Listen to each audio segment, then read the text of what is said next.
my name is Tim Whitton, and I'm going to talk about the model I made of the research vessel Prince Madog, which was the first scratch-built model ship I've made.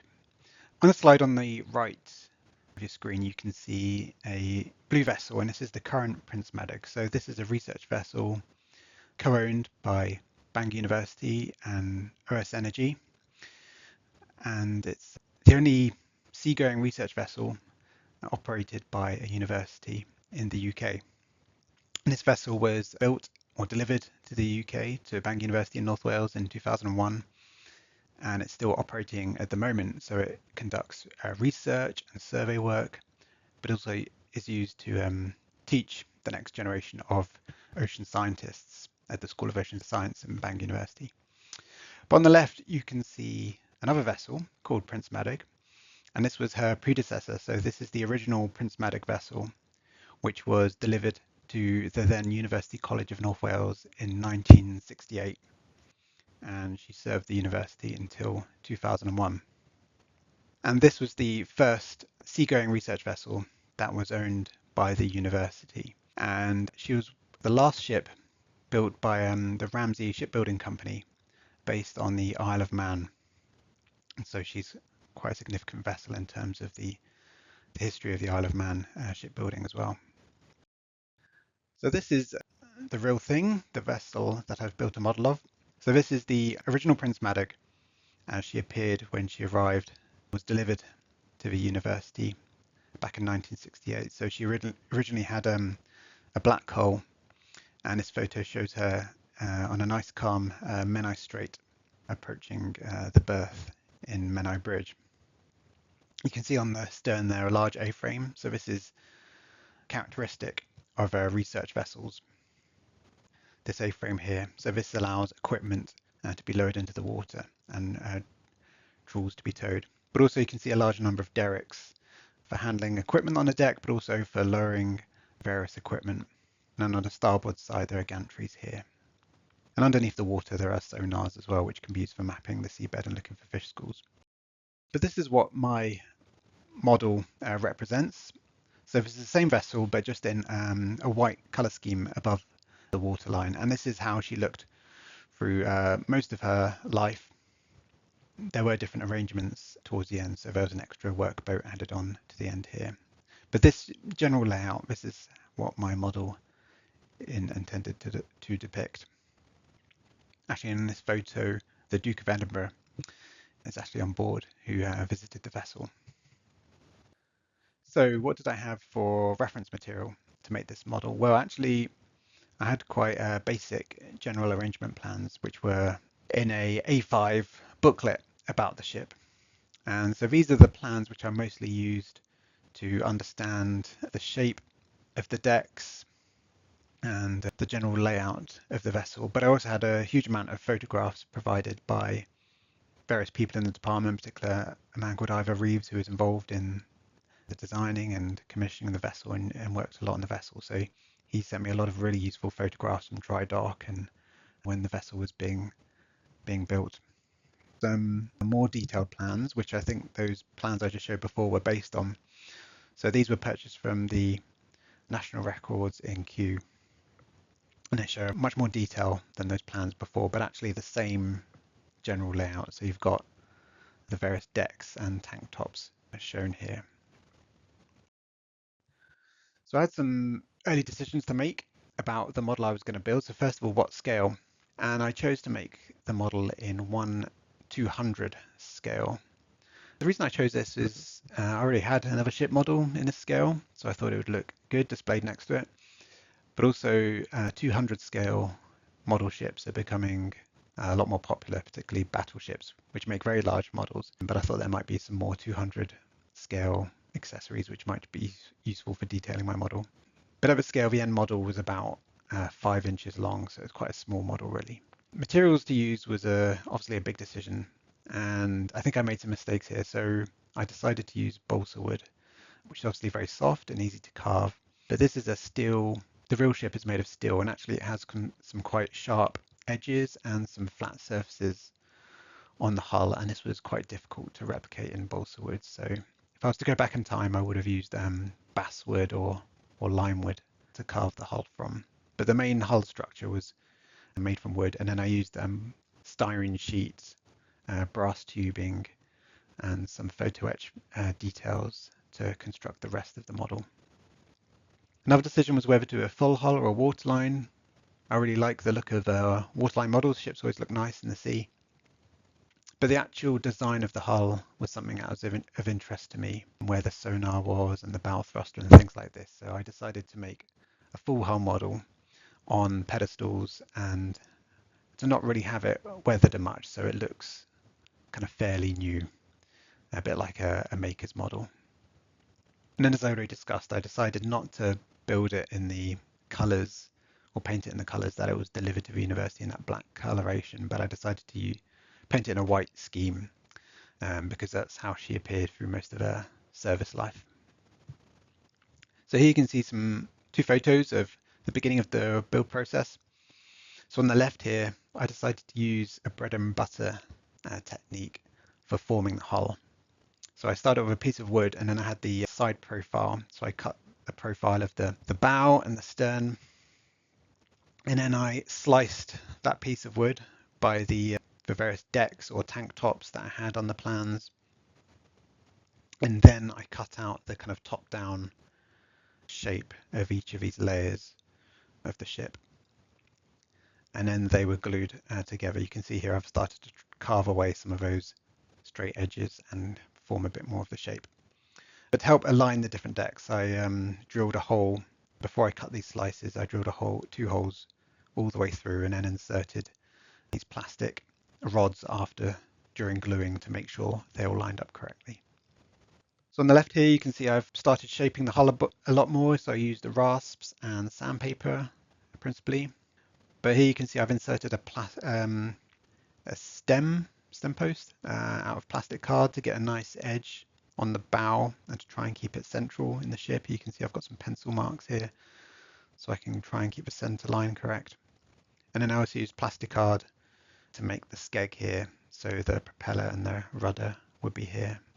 But again, these needed to be nice and straight and provided a reference points for the center of the vessel. But you can see here I've been using some filler. I used Deluxe Materials Perfect plastic putty to fill in any holes or dents, which was inevitable in the soft balsa wood. I also used permanent marker on the edges of the different slices so I could try and make sure I didn't sand away too much material. So on the left here you can see the hull is now grey, but what I'm doing here is I'm starting to build up a layer of this product by Mr. Hobby called Mr. Surfacer. So the balsa wood is soft and it has lots of wood grain in it. So I used this Mr. Surfacer product, I brushed it on and lots of layers, sanding it down between layers. And what this creates is a really nice hard surface which you can glue other items onto, and it provides quite a good surface for painting. It's quite thick, so it fills in the grain of the wood. And again, if you just keep adding layers, sanding it down, then you end up with quite a nice finish. And on the right here, you can see I've started to build up the bulwarks by the stern, again with plasticard, and added in the deck here that the bridge will go on. And I've made some doors again from plasticard. So the ship, yeah, a lot of straight edges, but some of it does have curves and circular shapes, which are always tricky to deal with. So on this bottom image, you can see what I ended up with. At the back of the bridge, you have the sloping back to the bridge house, which goes directly into the funnel. So I used balsa wood again for that, which again maybe wasn't the best idea, to form the funnel and the back of the bridge, and then plasticard to build up the bridge. And again, I used this kind of filler, plastic putty filler to try and smooth the surface. And you can see I've used that Mr. Surfacer grey product again to harden the surface of the balsa wood and the filler to consolidate it. And you can also see I've started adding some brass rod for the main mast, and I've got the bilge keel here, again made from thin plasticard. One of the elements I was quite nervous about building were the winches and all the smaller items, but it turned out thin plastic card and a hole punch were really useful for doing this, for building up these winches, and thin gauge copper wire. And I was quite pleased with the outcome. I also used some photo etch hand wheels, kind of a generic hand wheel set that you can buy for ships or model trains. So that was quite useful. And yeah, I was quite pleased with how these came together in the end. And you can see here I've again used thin plastic card to cover up the wood, and adding various details with plastic card to the vents here. And this back area will eventually be a wood deck as well, but I used plastic card again, which I scribed the planks into for that. So here we are starting the painting process. So what I did is I primed the whole vessel in grey and then light grey, and then I've used dark grey to try and pick out areas where you would have shading. So around the bilge keel here, around the portholes, and also I just added random lines of dark grey, because the idea of that was as I put a thin layer of white paint over the top of that, it would break up that white surface, so it just wouldn't be a monotonous white paint, but you'd see some variation. So here you can see I've added the white paint, and the trick is not to overdo it, so you can see some of this shading through it. I think probably in the end I added up too much white paint. Here you can see the anti-fouling on the hull. There's no boot line, it's just anti-fouling straight into the white paint used on the hull and the superstructure. And in the last image here, you can see I've started painting the top of the deck, which again, it's just steel in this kind of lighter shade of red, kind of anti-fouling paint. This was brush painted because it would be really hard to mask everything else from the airbrush. But the effect, the finish on this was quite disappointing. But it's always trickier to brush paint and to get a nice flat surface with brush painting than airbrushing. You can see I've added the funnel colours here, which are the colours of the University College of North Wales, the yellow and green. So some details I was glad I added. So here we have a wind anemometer on top of the mainmast. And originally I wasn't going to try and attempt to model this because I thought I wouldn't be able to, but I gave it a go and I'm really pleased I did, because actually the little details like that add a lot to the model.